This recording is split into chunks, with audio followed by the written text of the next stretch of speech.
Bonsoir, j'espère que tu te portes bien et aussi surtout que tu as passé une très bonne semaine. L'histoire que je vais raconter aujourd'hui s'intitule Les bagages. Trois amis, pour leur congé, décidèrent de passer du temps ensemble. Ils choisirent un village retiré dans lequel ils pourraient profiter et du calme et de la nature et là où ils seraient le moins dérangés possible.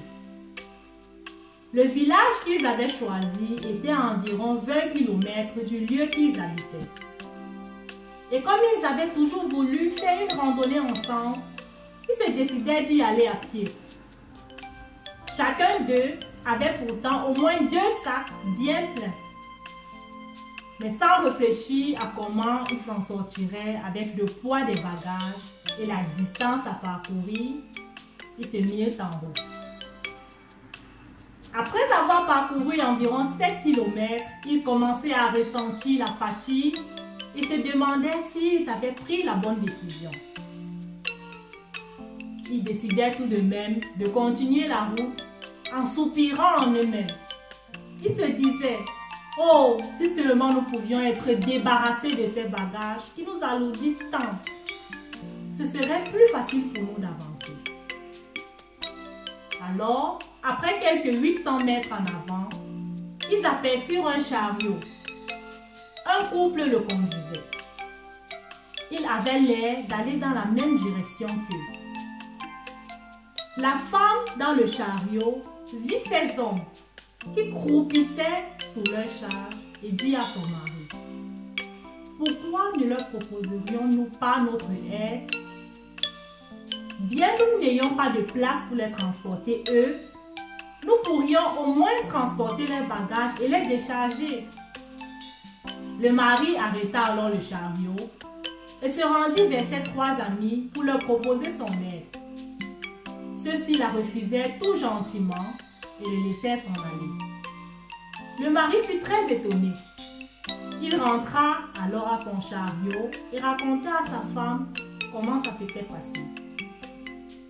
Pendant ce temps, un des amis réfléchit encore et dit aux autres: « Cet homme a été gentil de nous proposer de l'aide. Nous n'avons pas bien fait du tout de la refuser, car en effet, nous avons besoin de cette aide. » Il essaya de convaincre ses amis qui refusaient catégoriquement de se laisser décharger.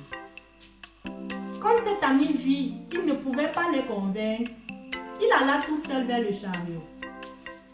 Il s'excusa vivement au monsieur d'avoir refusé son aide et lui dit qu'il serait tant réjoui s'il pouvait toujours l'aider à transporter ses bagages.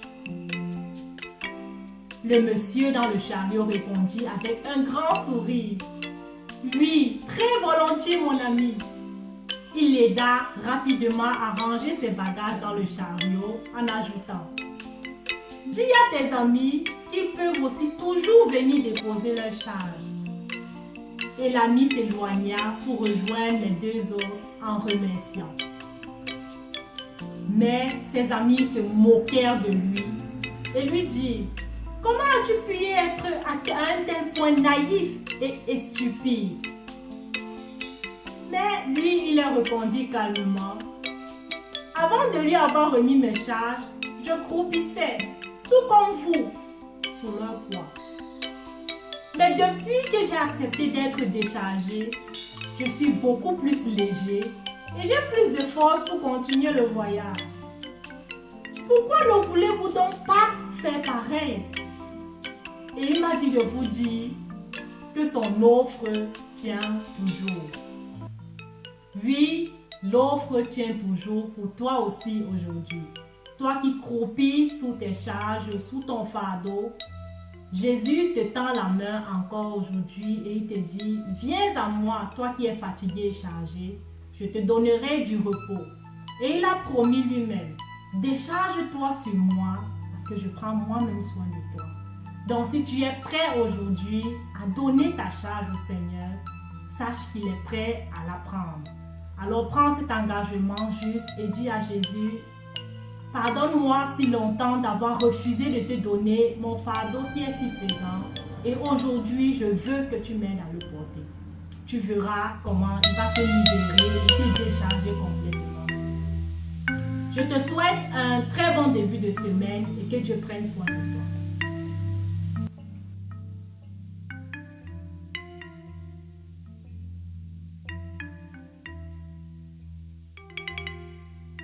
Chers amis, le groupe Sing and Praise vous remercie vivement pour votre soutien, de ce que vous regardez nos vidéos.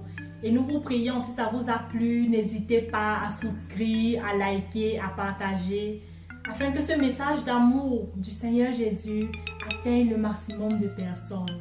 N'oublions pas, le Seigneur Jésus nous aime, il nous aime vivement et tendrement.